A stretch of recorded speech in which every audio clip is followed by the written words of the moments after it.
लोग कहते हैं कि जिसने भी आज तक उस काले गुलाब को छुआ है वो दूसरा दिन देखने के लिए ज़िंदा नहीं बचा।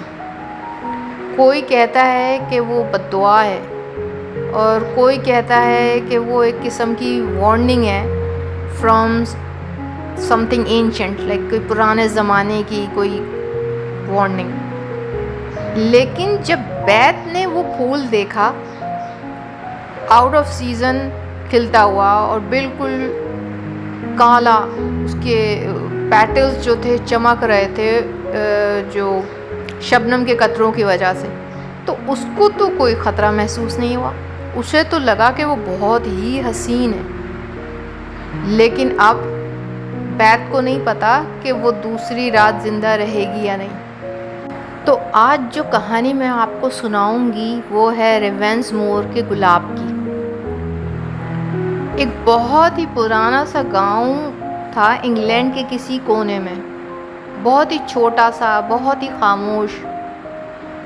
वो ऐसी जगह थी जहाँ इतनी धुंध होती थी कि जैसे हर वक्त अंधेरा ही छाया रहता हो, और वहाँ के रास्ते इस कदर पेचीदा थे और इतने मुश्किल थे कि आप एक बार चले जाएं तो आसानी से निकलना मुश्किल है।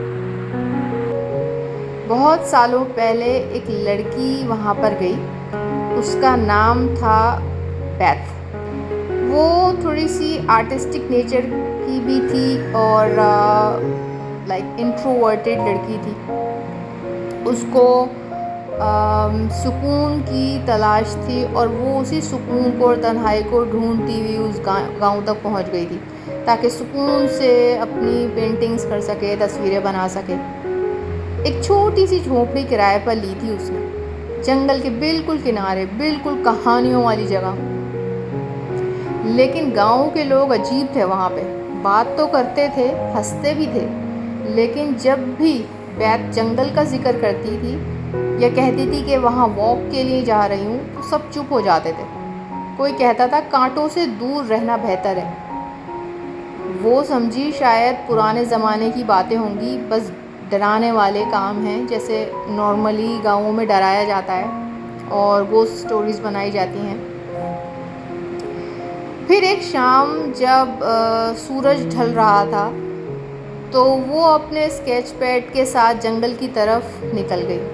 हर तरफ खामोशी, बस हल्की सी हवा चल रही थी। वो थोड़ा आगे बढ़ी तो एक अजीब चीज़ उसने देखी। एक बहुत बड़ा खुला मैदान और उसके बीच में सिर्फ एक गुलाब, एक काला गुलाब खिला हुआ था जो चमक रहा था जैसे रात का कोई राज हो। आसपास कोई और फूल नहीं था, सिर्फ वो एक फूल, वो गुलाब काला। इस पर जब उसकी नज़र पड़ी तो वो देखते ही रह गई। उसने क्या किया कि झुक के गुलाब को तोड़ लिया और सोचा कि बाद में इसकी पेंटिंग बना लूँगी। और बस इसी लम्हे आवाज़ आई उसे, जैसे किसी ने हल्की सी सरगोशी की उसके कान में, जैसे कोई बहुत ही करीब खड़ा हो लेकिन नज़र ना आए। तो वो चौंक गई। उसने पीछे देखा तो उसे कुछ नज़र नहीं आया, सिर्फ एक दरख्त था, लेकिन ऐसा लग रहा था उसे जैसे कोई है, कोई जो सांस भी ले रहा हो। वो वापस आ गई घर, लेकिन रात को अजीब ख्वाब आने लगे उसे। एक बड़ी सी हवेली जिसमें आग लग रही हो, लोग चीख रहे हैं, हर चीज़ आग में लिपटी हुई है, लेकिन आग के बीच वही एक काला गुलाब और उसकी झाड़ियाँ। लेकिन वो जल नहीं रहे, बल्कि लंबे ही होते जा रहे हैं, बढ़ते ही जा रहे हैं। जब वो जागी तो उसको उसकी उंगली पे एक छोटा सा निशान नज़र आया, जैसे किसी ने कांटे से चुभाया। और वो गुलाब अभी वो टेबल पे रखा है, बिल्कुल ताज़ा हुआ और वो बिल्कुल भी नहीं मुरझाया था। तो अगले दिन ऐसा लगा जैसे कुछ बदल गया। गांव वाले उससे नज़रें चुराने लगते हैं और दुकानें भी बंद हैं, मोबाइल का सिग्नल भी गायब हो जाता है, और वो जो भी पेंट करती है उसके हाथ बस वही काला गुलाब बनाते हैं, बार बार बार बार। जैसे किसी और के हाथ हों, उसके अपने ना हों। अब तीसरी रात दरवाजे पे दस्तक होती है 3 बार, आहिस्ता आहिस्ता से। वो बाहर देखती है तो कोई होता ही नहीं है। दरवाज़ा थोड़ा सा खुला होता है और ज़मीन पे नंगे पाँव के निशान बने हुए होते हैं, जो जंगल की तरफ जा रहे होते हैं। वो पीछे पीछे जाती है उन निशानों के, जैसे किसी ने उसे बुलाया हो। वो चलती चली जाती है और फिर वही मैदान आ जाता है जहाँ से वो गुलाब तोड़ के लाई थी। लेकिन अब वहाँ एक पत्थर की मेज़ है जिस पे लिखा होता है, जो खिलते वक्त चुना वो खून से वापस आएगा।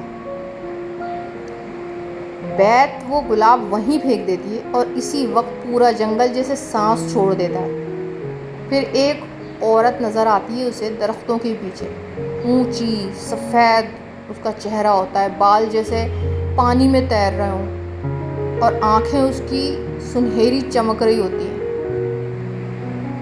वो आहिस्ता से आगे बढ़ती है और गुलाब उठा लेती है और फिर एक लम्हे में गायब हो जाती है। अगली सुबह बैत अपने बिस्तर पे आँख खोलती है। ना कोई गुलाब, ना कोई निशान, सिर्फ उसका स्केच पैड। हर सफ़े पर काला गुलाब बना हुआ होता है। इसी दिन वो गांव छोड़ देती है और आज भी लोग कहते हैं कि वो गुलाब वहाँ उगता है। हर साल कोई नया आने वाला उसे देखता है, तोड़ता है और वो सुबह होने से पहले गायब हो जाता है। तो अगर आप कभी किसी खामोश जंगल में जाएं और कोई ऐसा फूल देखें जो बाकियों से मुख्तलिफ हो, तो उसे छेड़ना मत। हर खूबसूरती बेज़रर नहीं होती। उम्मीद करती हूँ कि आपको आज की स्टोरी पसंद आई होगी।